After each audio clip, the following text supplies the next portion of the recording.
साल था 1983 जब आर्कियोलॉजिस्ट्स की एक टीम गुजरात के ढबारी गांव के पास अरब सागर में कुछ एक्सप्लोर कर रही थी। समुद्र के 130 फीट की गहराई में जाने के बाद वो जो देखते हैं वो सचमुच चौंका देने वाला था। वो बिना देरी किए बाहर आते हैं और अपने बॉस को फोन लगाते हैं। कुछ देर तक रिंग जाने के बाद उधर से आवाज आती है।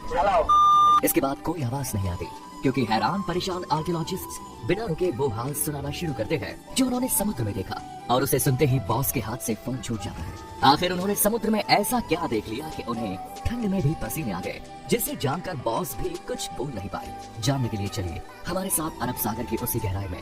समुद्र में उठती इन लहरों को देखिए जिनमें जितना शोर है उसके अंदर पसरा है उतना ही सन्नाटा, और उसी सन्नाटे में दफन है न जाने कितने ही रहस्य। समुद्र के नीचे आज भी कई ऐसे राज दबे हैं जिनके बारे में किसी को कुछ नहीं पता। कुछ सालों पहले अरब सागर की गहराई में ऐसी ही एक साइट खोजी गई जिसे देखकर हर कोई हैरान था। दरअसल वो एक भरी पूरी नगरी थी, ऐसी नगरी जो इतनी खूबसूरत थी कि जिसे कोई एक बार देख ले तो बस देखते ही रह जाए। ऊंची ऊंची दीवारें, बड़े बड़े गेट और उन पर की गई नक्काशी, सड़कें, भव्य महल, पूरा वेल प्लान्ड शहर जो आज के शहरों को भी पीछे छोड़ दे। समुद्र की गहराइयों में ऐसी नगरी देखकर आर्कियोलॉजिस्ट हैरान थे। आखिर ये नगरी यहाँ पहुंची कैसे और ये कितनी पुरानी है, ये अब सवाल उनके मन में रहे, जिनका जवाब ढूंढने के लिए उन पत्थरों के सैंपल लिए गए और कार्बन डेंटिंग से पता चला कि वो पत्थर महाभारत काल के हैं, और ये वही नगरी है जिसके बारे में महाभारत में भी बताया गया है, यानी श्री कृष्ण की नगरी, द्वारका नगरी, जिसे भगवान श्री कृष्ण ने समुद्र किनारे बसाया था। अब आप कहेंगे कि हमें कैसे पता कि यही द्वारका है? इसका क्या प्रूफ है? क्योंकि द्वारका जो गुजरात के जामनगर जिले में अरब सागर के तट पर बसा एक छोटा सा शहर है, जिसे भगवान विष्णु के 4 धामों में से एक माना जाता है, जहाँ हजारों कृष्ण भक्त दूर दूर से दर्शन के लिए आते हैं। अगर वो द्वारका है तो फिर ये क्या है? दरअसल श्रीमद् भगवत पुराण के 10वें अध्याय के अनुसार कंस का वध करने के बाद भगवान श्री कृष्ण यादव वंश के साथ मथुरा में रहने लगे, लेकिन कंस की मौत का बदला लेने के लिए उसके ससुर जरासंध ने मथुरा पर 1 या 2 बार नहीं बल्कि पूरे 17 बार अटैक किया। बार बार हो रहे इन आक्रमणों से न केवल मथुरा की प्रजा परेशान थी बल्कि श्री कृष्ण भी दुखी हो चुके थे। इसीलिए उन्होंने अपनी प्रजा की रक्षा के लिए मथुरा से कई दूर जाना ही सही समझा, और वो अपने परिवार और पूरी प्रजा के साथ मथुरा से 1285 किलोमीटर दूर अरब सागर किनारे जा पहुँचे, और उन्होंने विश्वकर्मा को समुद्र के ऊपर एक नगरी बनाने का आदेश दिया।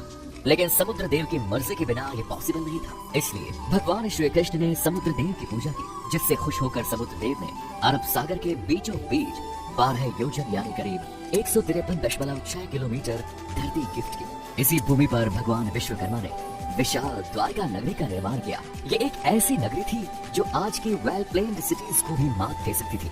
ऊंची दीवारें, बड़े दरवाजे, बगीचे, तालाब, सोने के महल, सब कुछ बेहद ही खूबसूरत तरीके से बनाया गया था, और इसी नगर के बीचों बीच था श्री कृष्ण का महल जो बेहद आलीशान था। पूरे यादव वंश और पूरी प्रजा को यहाँ पर बसाने के बाद श्री कृष्ण वापस मथुरा गए और जरासंध से युद्ध किया। उनका वध करने के बाद वो अपने परिवार के साथ हंसी खुशी रहने लगे। लेकिन कहते हैं ना, यहाँ कुछ भी कांस्टेंट नहीं रहता, सुख दुख आता रहता है, और श्री कृष्ण भी इसी चक्र का हिस्सा थे। दरअसल कुछ समय के बाद पांडवों और कौरवों के बीच युद्ध शुरू होता है, जिसमें भगवान कृष्ण अर्जुन के सारथी बने। 18 दिनों के भीषण युद्ध के बाद आखिरकार पांडवों की जीत हुई, और यहीं से शुरुआत हुई खूबसूरत नगरी द्वारका के सर्वनाश की। दरअसल महाभारत के स्त्री पर्व के अकॉर्डिंग माता गंधारी ने जब अपने 100 पुत्रों के शव देखे तो वो ये दुख नहीं सह पाए, और उन्होंने भगवान कृष्ण को अपने बेटों की मौत का जिम्मेदार ठहराते हुए उन्हें श्राप दे दिया कि जैसे उसके वंश का विनाश हुआ है, ठीक वैसे ही 36 साल बाद तुम्हारे वंश का भी ऐसे ही विनाश होगा। श्री कृष्ण इसके बारे में पहले से जानते थे, इसीलिए उन्होंने माता गांधारी की श्राप को आशीर्वाद समझकर एक्सेप्ट कर लिया। इसके अलावा एक और श्राप था जो यादव वंश के विनाश का कारण बना।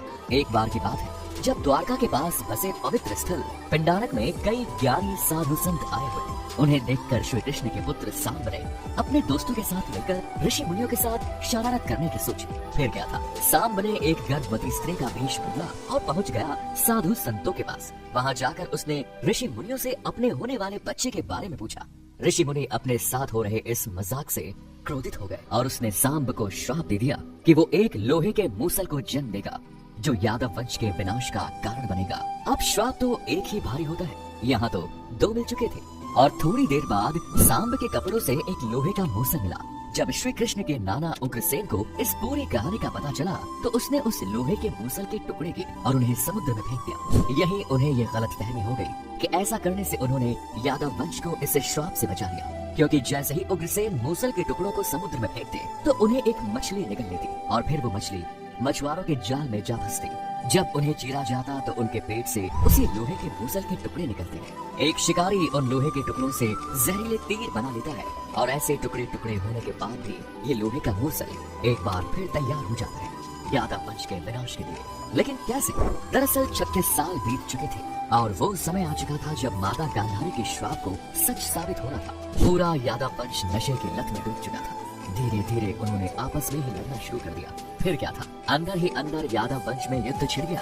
भाई भाई को मारने लगा और धीरे धीरे पूरे राजवंश का विनाश हो गया। ये सब देखकर बलराम जी ने धरती का त्याग कर दिया और श्री कृष्ण जी जंगल की तरफ निकल पड़े। कुछ देर चलने के बाद वो एक पीपल के पेड़ के नीचे जाकर लेट गए। तभी एक शिकारी ने उन्हें हिरण समझकर उन पर तीर चला दिया। ये वही शिकारी था जिसने मछली के पेट से निकले टुकड़ों से तीर बनाया और ये वही जहरीला तीर था जो लोहे के मूसल से बना था। जैसे ही ये जहरीला तीर श्री कृष्ण को लगा तो उनकी मौत हो गई और उन्हीं के साथ पूरा यादव वंश खत्म हो गया। जब अर्जुन को इसका पता चला तो वो दौड़कर द्वारका पहुंचे, लेकिन तब तक वहाँ सब कुछ खत्म हो चुका था। पूरी द्वारका आग में जल रही थी। इसके बाद अर्जुन ने जैसे तैसे खुद को संभाला और जलती हुई नगरी से लोगों को बाहर निकाल दिया। खाली होते ही द्वारका नगरी हमेशा के लिए समुद्र में समा गई। अब आपका द्वारका को लेकर जो कंफ्यूजन है उसको भी दूर करते हैं। दरअसल आज द्वारका को 2 हिस्सों में बांटा गया है, द्वारका और बेट द्वारका। द्वारका समुद्र के किनारे बसा एक छोटा सा शहर है और बेट द्वारका अरब सागर के बीच बसा एक द्वीप। काफी सालों तक तो बेट द्वारका को माइथोलॉजी या पौराणिक कथा मानकर नेग्लेक्ट किया जाता रहा। इसका रीजन ये था कि हमारे पास ऐसा कोई प्रूफ नहीं था जो पौराणिक कथाओं में शामिल इस खूबसूरत सी नगरी को असली साबित कर सके। 1930 में अरब सागर में खोज की गई और इस दौरान बेट द्वारका के कई अवशेष मिले। फिर 1963 में इस आइलैंड पर खुदाई की गई तो कई पुरानी मूर्तियाँ और आर्टिफैक्ट हाथ लगे। फिर कई इंटरेस्टिंग थ्योरी सामने आई जो इस बात का सबूत थी कि श्री कृष्ण बेट द्वारका में अपने परिवार के साथ रहते थे। लेकिन ये छानबीन यही खत्म नहीं हुई और 1983 से 1990 के बीच underwater archaeologist doctor S.R. Rao और उनकी टीम ने इस मिशन को कंप्लीट करने का बीड़ा उठाया। ये टीम काफी दिनों तक खोजबीन में जुटी रही। इसके बाद उन्हें पानी के नीचे एक खूबसूरत नगरी के अवशेष मिले। लेकिन यहाँ पर भी सवाल वही था कि क्या सच में समुद्र के गहराई में जो अवशेष मिले हैं वो श्री कृष्ण की नगरी द्वारका की ही थे? इसका पता लगाने के लिए आर्कियोलॉजिस्ट्स ने उन पत्थरों की कार्बन डेटिंग की। कार्बन डेटिंग से करीब 50,000 साल पुराने किसी अवशेष के बारे में पता लगाया जा सकता है कि वो किस युग का है। डॉक्टर नरहरि आचार्य ने महाभारत में मेंशन ग्रहों की स्थिति एस्टेरॉइड्स के जरिए ये कैलकुलेट किया कि महाभारत का युद्ध 3120 BC में बसा हुआ था और महाभारत के अनुसार उस युग में ही द्वारका का भी निर्माण हुआ।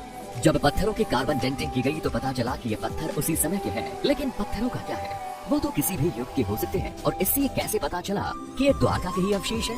इस बात को प्रूव करने के लिए आर्कियोलॉजिस्ट्स कूद गए अरब सागर में और समुद्र में मिली इसी नगरी का एरिया मापना शुरू कर दिया। और शायद आपको जानकर हैरानी होगी कि इस नगरी का मेजरमेंट 12 योजन यानी 153.6 किलोमीटर का था। भागवत पुराण के अनुसार ये उतनी ही जमीन थी जितनी समुद्र देव ने श्री कृष्ण को द्वारका बसाने के लिए दी थी और ये इस बात का सबूत था कि ये श्री कृष्ण की नगरी द्वारका है और समुद्र के नीचे आज भी ये खुदाई जारी है। तो ये थी कहानी श्री कृष्ण की नगरी द्वारका नगरी की। उम्मीद है आपको इससे काफी कुछ सीखने को मिला।